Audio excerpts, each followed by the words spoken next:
We're updating you on construction and refurb projects around the Disneyland Resort, what's getting better, and what's getting worse.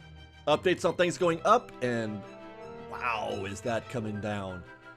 But let's start first at Pirates, where we're getting something different. I was alerted to come check out the Pirates of the Caribbean queue because it looked like they were loading guests a little bit differently than they have in the recent past. And sure enough, as I approached the bridge and looked over the top, you could see 2 lanes going up. 2 lanes going up on the right side. That's Lightning Lane on the left, on the far left. And the middle and the right lanes are both going in the same direction. This means that this queue is going to split into 2 different directions as standby. That middle lane is turning left, and the lane on the right is turning right and going around that corner. That is different. That is opposite of how things have been going the past couple of months. Ever since basically Lightning Lane became a thing at Pirates. There is still a Lightning Lane here. I saw guests getting scanned in. And then there it is. On the left, you can see those standby guests that turned left that were in the middle lane. They're being paused and waiting for any Lightning Lane guests to come through. And then once they decide that that there's no more Lightning Lane guests to process, they'll send those standby guests up the same path that Lightning Lane is going on.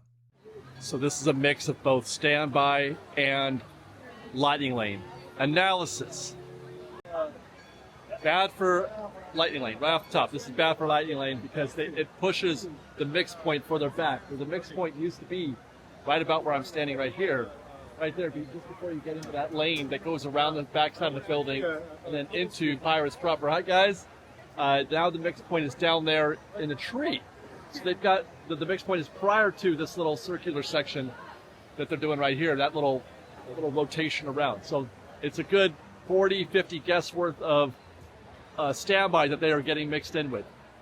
Good, though, for standby if you go on the right. This is what I would say. Always go right, because if on the left, if you take the left route, even if it looks shorter, you're prone to, or you're subject to being stuck here while you wait for standby guests to mix in, and then you pause for a little bit. The other side is never going to pause. The other side is going to keep going always. So, I mean, you may get some wins on the left, possibly, if you're lucky, but I feel like I like the constant movement, and I don't like waiting for Lightning Lane. I decided to come out front to see how these 2 lanes are being managed both by cast and how guests are reacting, if they're figuring it out. And sure enough, they kind of weren't. You'll notice that everybody just sort of follows the leader and they go into the right lane. They're used to there being only one choice. It's not that long ago that we did used to choose at this point. This was a choosing point. Do you go in the middle or to the right?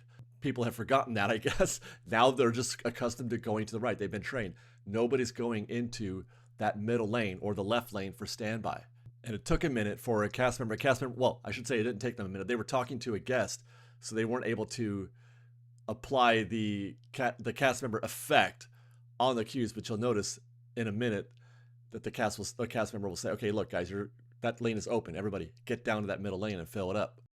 That's interesting, actually. So pay attention to that. That's interesting. If you see no cast member there directing traffic into that left lane, then maybe get into that left lane. Otherwise, stick to the right. Especially if the 2 lines are the same, if there is a cast member there directing traffic, 2 lines, take the right side. One thing I should mention, by the way, is that I said that this is bad for Lightning Lane. Anytime something is bad for Lightning Lane, it's good for standby. So take that into effect. The deeper that the mix point goes into the queue for Lightning Lane, the better it is for Lightning Lane. The further back it is for Lightning Lane, the mix point, I should say, the better it is for standby. So the fact that they push that mix point back is good for standby. But that's not the end of the story. When I was first alerted to this, I thought, gosh, my wife was saying, it looks different. It's not working correctly. It's probably no big deal. And I'm like, no, that sign it kind of sounds like a big deal. It kind of sounds like they're ending Lightning Lane. That's what it sounded to me. But when I arrived, there was no Lightning Lane. Then I get home and see that Scott Gustin reports on Twitter that Disney has paused Lightning Lane's use at Pirates of the Caribbean for the next 4 days until Monday. And this was, they done this after, or midday, I should say, on this Friday. Midday, they turned off Lightning Lane. Why would they do that? Per Scott Gustin, Pirates is available via standby queue only through May 14th, and the attraction will resume Lightning Lane on Tuesday, April 15th. Question is why? Well, here's the most logical thinking here is that they're trying to determine what effect, if any, Lightning Lane has on standby, what effect it has on the performance of the queue. Are they able to process more guests or fewer guests? And then at the same time, determining what the impact is on Lightning Lane sales. Are they selling more or less Lightning Lanes if they take Pirates off the list of available attractions? This goes towards our thinking that once they start a thing, they're never going to take it back because they're never going to say no to additional revenue. So while I don't have high hopes that Pirates stays off of standby, it should. Absolutely, Pirates of the Caribbean should be standby only. No need for Lightning Lane on this attraction. Same thing for Small World. Same thing for Ariel's Undersea Adventure. Those attractions have no business being on Lightning Lane. Disney does it anyway for revenue purposes. The question is, did they win? Did they get what they wanted out of that? I have to think it's not going to make any difference to a person buying Lightning Lane whether or not Pirates is on there, but I guess we'll find out. Stay tuned. We're going to get our answer probably, well, I would say not on Tuesday. They're going to bring it back on Tuesday no matter what, because they're probably going to do some A/B testing, to see how this works. But my guess, my hope, I should say, is that it does come off, but I fear that it won't. While we're in the neighborhood, I'll remind you guys that Indiana Jones Adventure is still closed, and it will be that way for another couple of weeks. Adventureland Treehouse, buckets are working, but no progress on the little scene down there in the Indiana Jones queue. Don't expect that to happen, though, anytime soon. Well, this is interesting. For the first time ever, I watched the buckets bring water up through the little mechanism there, and it actually works. I don't know if this is the optimal efficiency on what it's doing, but water is leaving the buckets. Water is going through that little trough, and water is being deposited into the barrel. And then the barrel in reality would be to collect the water, but in this case, it's sending it back down to the bottom. But the water is being moved through this system, which is really neat. Only took me a year and a half to see that work. Okay, hey, here comes the Disneyland Railroad. It's always a delight when you're walking through the backside of New Orleans Square and you see the train come through, but that's not why we're here. Just want to show you guys that construction walls, scrim, and scaffold are still up at the restrooms back here and near to the entrance of Club 33. I don't know why. I don't know what they're doing, although I would assume, again, as usual, paint and polish. Speaking of paint and polish, the Snow White's Grotto was closed. You were not able to, still, this is extended from last week. They're doing some paint work there, and you can see, obviously, where this cast member is doing some finishing touches on the paint on the bridge. So it's the bridge that was getting painted. See the fans down there. They're drying off the paint as quickly as possible. The fish, though, are not working. I tried to steal a look at the fish. It does not look like the fish have been repaired. Now, we came back later on this afternoon to Fantasyland, and the area was opened up, so it is no longer closed to guests. The paint job is done. They are still trying to dry things off, but everything is wide open there now at Snow White's Grotto. Here's an interesting development. I did not see this coming. Scrim and Scaffold up at Pinocchio's Daring Journey. They're covering just half of the building there. Not even the left half, the main entrance, but just sort of the side building. It's behind Scrim and Scaffold. Again, that's usually just a sign of them trying to clean things up. Nothing to be worried about. As a matter of fact, it's having no impact on the queue. The queue is still fully functioning, as is the ride, of course. Not fully functioning is Casey Jr. We're still down a train. They're rebuilding it and repairing it from the ground up, basically. So we're going to be down a while. It's been a while already, but just confirming we are down still to one train at Casey Jr. Let's go to Small World. Still got that temporary clock face up there. Hoping for the best on that. I do expect to get that clock face back, just like, by the way, I expected to get the Jolly Holiday sign back, which is exactly what happened. This is from Matt Desmond on Twitter. The Jolly Holiday sign, this is just a couple days ago, is back. The lights are on. The little bakery cafe drop down is there. So it looks like we've got full restoration of that Jolly Holiday sign at the Jolly Holiday, which gives us confidence that we'll get the clock face back. I mean, it's not like I really truly expected it to be gone forever, but man, I get nervous sometimes. I get scared and I overreact, I suppose. Let's take a look at these walls, which they have moved quite a bit here at Small World. You can see this big gap right here. This was all covered behind walls last week, and so I would assume that I guess all this pavement that we're seeing below is well, I shouldn't say all. It can't be all because you can see that there's still imperfections down there. You can see gum and stains, etc. So that's they didn't replace all of the walking surface, but perhaps some of it, or where they needed. But this was all behind construction walls, last week and the week before. So I'm not sure what it is that they were working on or where we're at, but that's how we are today. Take a quick peek over at the Fantasyland Theater, which they've got these hedges up so that they're doing some renovations, getting ready for the return of that Pixar Fest show that they did. That's coming back for the 70th. And you can hear a ruckus back there. They were vacuuming or something, the concrete. They had some water down there or something, but they had a vacuum type deal cleaning up that surface before doing who knows what for the next installment of that Pixar Fest party. I forget what they called it. Let's just take a quick peek over the walls at Small World, see if we can find anything to observe, although I feel like this project is wrapping up. I feel like we're getting close to the end here. I haven't seen any sort of active work by any cast or construction workers in this space. I've not seen a single person in a month, I would think, over the wall here as I've taken this train past Small World. So I got to feel like that they're pretty close to wrapping this up. We'll take our story next to downtown Disney because the progress is escalating here at Earl's Sandwich. Last week we saw horizontal steel coming in. We saw them welding and joining all those pieces of steel. It looks like the frame is done now. The steel frame is done because now they're starting to put down, well, they're scaffolding up first of all, which is a good sign that they're done with the steel, but they're starting to put down that, I don't know what you call that, corrugated steel, layer on top of that. So they're putting that there. You can see them, you can even see them bringing it in on this crane right here. There he goes. We got a construction worker right there getting ready to put that down. So they're applying the first layer, the first texture part of the ceiling that'll separate the two levels. Take a quick peek through the gap. And it looks like, yeah, we got a bunch of concrete down there. But that's as far as things have gone there. Just the concrete on the surface, which is good. Foundation's good. We'll go to Tortilla Joe's next, which you look at that, you're like, oh gosh, it's still there. Gosh, they really haven't gotten very far. Well, I mean, the demo's happening, but oh my gosh. Okay. Yeah, so we were like, oh gosh, is that a trick of the eyes or whatever? I wonder what they're doing inside. No, they are completely stripping this building down. It is, I don't have to get on the monorail now to see how things look from the backside because you can see all sides from this angle. We're over here with our backs to Splitsville, and it is just completely, utterly gutted from top to bottom. I don't know if they're going to demo that entire building, but one thing we can say for sure is that they're at least taking it down to the steel. That is all that's left on this side of things. It's just the frame, just the steel. And I would imagine it's going to be like that around the rest of the building as well. Looks like they've got a little sample of what you can order here. I'm not sure if that's Arthur & Sons or the barbecue joint. Looks yummy. And what we're looking at, by the way, this view is going to be Pearl's. That's the barbecue joint.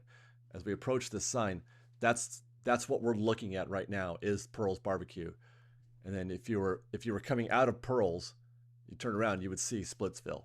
So that's where that lies if you're trying to figure out where things are going. There's the backside of what will eventually be Earl's and or Arthur & Sons. Again, just completely gutted.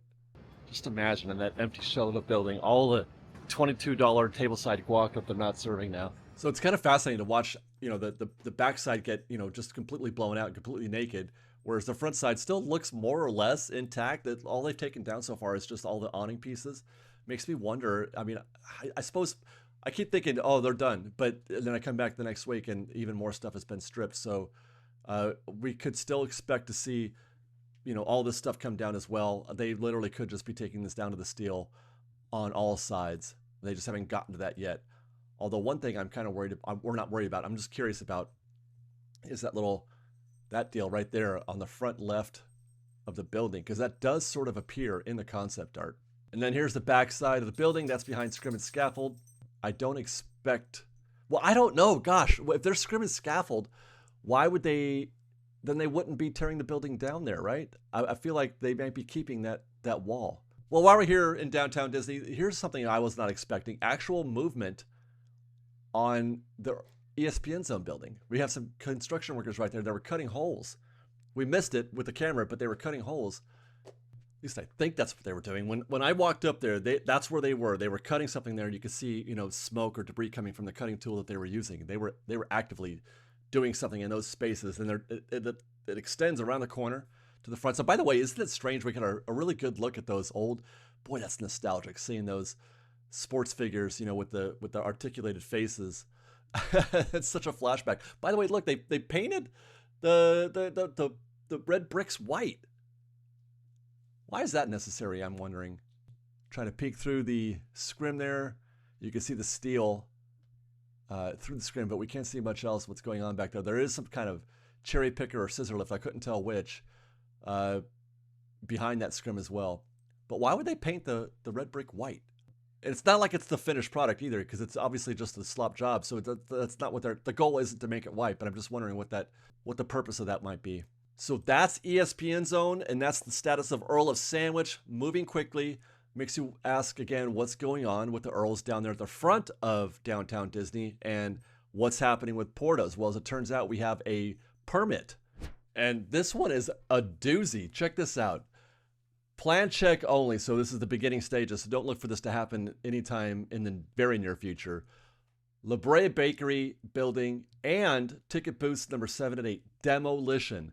A demo of the 2,600 square foot bakery restaurant with utilities to be capped and foundation to be removed. So they're taking this all the way down. This is not a situation. I don't remember what they said about Tortilla Joe's if they were taking the foundation out. But if they're removing the foundation, then this is not going to be a shell. They are taking this all the way down beyond the studs and to the ground. It's going to be a complete and total demo.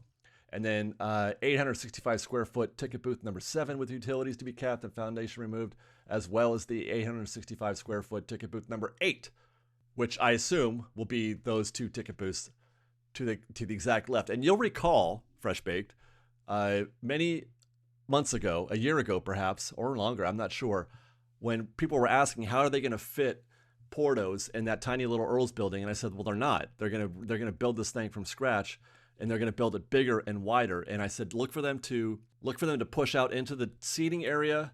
And I also suggested that it would be possible they might come out into the Esplanade a little bit more, or even consume some of those ticket booths. Those ticket booths are pretty much unnecessary today because they don't sell physical tickets. People are just there. I'm not sure who'd buy tickets out there, to be honest. But so all those ticket booths are expendable today. But it looks like they are taking numbers 7 and numbers 8 for Porto's Bakery. No word yet, though, on when construction or demo might begin, but it's going to be a little while still. They need to get near finished with Earl of Sandwich before they start building Porto's, in my opinion. Staying in the Esplanade, we got construction walls still up there for the ticket booths, or the gated entry, I should say, to Disneyland. We're in the same state we were last week. They're still testing on those 2 gates, and the rest of them are using the same scanner method that with Cast, taking your picture. That hasn't changed, but we do have walls up now on the very last section of gates at DCA. That's the far left 2 or 3 gates, and that's my wife pretending she's Bigfoot. So they're near done at DCA, and then we're probably, I'm going to say, maybe 3 or 4 months away from this whole thing being done. Let's get in the park. The walls are down now at the far right. It looks like they have finally finished this project. And again, it's all about that green box. And I don't know what's going to happen with that green box, if that's going to stick around, if we're going to get that light pole back, but that's where we are today. Main Street Opera House, about the same as we left it last week. And so too is Main Street Disneyland. Look how beautiful the park is. This is a beautiful spring day at about 9 in the morning. Absolutely perfect. Sometimes you just have to stop and, you're doing a construction report, but you're like, you know what? There's also some pretty flowers. And the pink flowering trumpet tree. All right, back to work. Tiki Room is set for closure soon for a refurb of the exterior. Looking forward to that. They're gonna fix the Tangaroa tree there. Went through Galaxy's Edge to find some construction updates, but there's nothing happening there except for this sighting of Peter 2. He passed by me and said hi before I had a chance to take my camera. Actually, I didn't really want to. I don't want to bother him, but yeah, Peter 2 sighting in Galaxy's Edge. I didn't know he went through Galaxy's Edge, to be honest. I didn't know that was on his usual route. Talking about things getting worse. What's getting worse in the park right now? A lot of things are getting better, but here's a situation that has kind of drew my attention. We mentioned a couple weeks ago how they had cut down a bunch of the trees there on that little island that separates the Columbia from the river, and then that from Tom Sawyer Island. And I was assuming that this was because some of those trees maybe were sick. I'm not sure now at this point. Look at what they planted. Those are not new trees. They're planting bushes again. This is like at Casey Jr. They replaced a tree with a bush.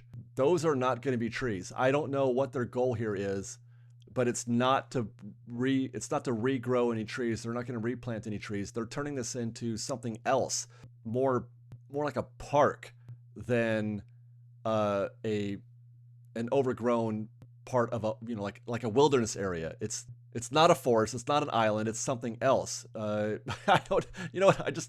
The bushes are just troubling for me. I'm not sure I agree with that decision. But that is just one story. Here's a great story right there. The Big Thunder train. Okay, the Big Thunder train looks good going by, right? But did you see? Did you notice? Guys, the waterfall's back. We did it. This is so amazing. I can't tell you how happy this makes me feel. I don't know what to compare it to, but just seeing this running water back on the water, the waterfall coming back to the Big Thunder is such a wonderful thing. It even goes all the way up there too at the top. Guys, this waterfall, where does this? There's more. I want to see this. I want to see all sides of this waterfall. I want to know. Look, there's a little. The trough where it drops the water off into the same riverbed there is also working again. It's absolutely fantastic. Just the sound of it creates a sense of peace and beauty that can't be replaced. And as I mentioned, what this does too, now that you got the running water in there, it removes that stagnant nature of the water before. When the water isn't moving, it just sort of cooks and turns green. The watercolor's not great right now. It's still not good, but the water's moving and it creates that frothy element there, which is better, and it'll improve things. And you won't even notice whatever sort of stuff that people might throw in the water or accidentally throw in the water. You won't notice that as much now. It doesn't become as apparent. That's another great reason why you want to have this waterfall working. But still, thumbs up to Disney for finally getting this fixed. I know it took forever. And by the way, that does extend to the other side as well. It doesn't quite have the same amount of movement, but it does create some movement. So that does make this water look less stagnant as well. We'll come around the other side of the river to check in on Golden Horseshoe, which is now the scrim and scaffold are back up. So we can't see at all what they're doing here with the exterior. By the way, we also don't know a date because it's still open. The restaurant's still open. So there's no schedule on the calendar, on the refurb calendar. It doesn't appear because it's open. So we don't know how long this is going to take. But again, I can't imagine. I feel like they're pretty close to being finished. We'll start winding things down now with a trip across the Esplanade to Carthay Circle, which is behind scrim and scaffold, same old status. But walls and scaffold are up now at the facade, at the entrance to Disney Junior. Obviously, they're gonna have to put up a new sign because it had Vampirina. I can't remember her name. And the Mickey's Roadsters Racers on the facade there, so they got to replace that sign and probably take down all the old signage that reference those show elements. I'm wondering is this still going to be called Disney Junior? It is still going to be called Disney Junior, right? That sign's going to stay. And then we'll get aboard the Pixar pal around to see if there's anything beyond dirt for the Avengers E Ticket. They're building Avengers Infinity Defense and Stark Flight Labs. 2 attractions are being built in this space back here. And I'm trying to get my camera organized. And it does look like we are still very much in a dirt phase back there. I don't see anything being dug. We haven't reached the Indiana Jones excavation phase yet. Still just dirt back there. I think that's the water truck. And I don't see any movement down there by the tree line. There's Mount Downey. Is Mount Downey Jr. gone? I don't see Mount Downey Jr.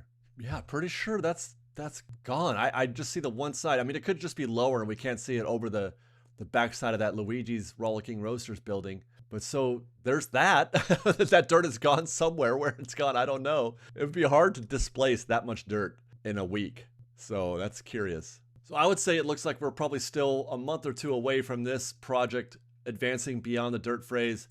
They haven't even dug up all the concrete yet. You can see where the food truck is driving there. That's still concrete back there. So we're not close to being done there. And with that, we'll update you guys on the complete status of all of the refurb projects going around the Disneyland Resort right now. Great moments with Mr. Lincoln, closed, reopening in July.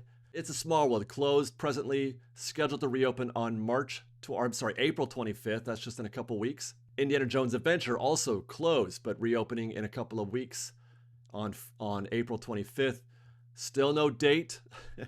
Incredible. Still no date for Pixie Hollow. Unknown. It's just, I don't even know what to say at this point. Reminder, we've got a 2-day closure for Dumbo. That's going to be down on April 22nd and April 23rd, back open on the 24th. Same thing for Mad Tea Party, down for 2 days, May 5th and May 6th. King Arthur Carousel, down for 2 days, May 7 and May 8, opening on the 9th. The Tiki Room is closing on the 28th, and no date yet for the Tiki Room. Matterhorn Bobsled, same thing, closing on the 28th. No known date yet for its return. Oh, here we go. Gadget's Go Coaster has now been added to the refurb calendar. That's going to close on May 19th. That's actually after the start of the 70th. So that's curious. When I said in previous updates that any closures that we get after May 16th is most likely those that are unexpected, because I would think that they'd want to be 100% ready to go on May 16th, but that will not be the case. Chippendale's Gadget Coaster will go down on May 19th. Over at DCA, the Sorcerer's Workshop is going to close for about 2 weeks, starting on April 28th. Same for Soarin' Around the World. That's closing on the 28th, but reopening on May 2nd. And then, along with the Sorcerer's Workshop at the Animation Building, Anna and Elsa's Royal Welcome, closing on the 28th, reopening on May 13th. That is our show this week, guys. Thank you so very much for watching. We love you. Be sure to check out our most recent State of DCA report, and stay tuned. We got more for you, obviously. Lots coming from Epic Universe as well. We may even be doing some construction from Walt Disney World. I'm not sure. We'll see. Going to Florida next week. Stay tuned. Be safe out there. Be kind to one another. And fresh baked.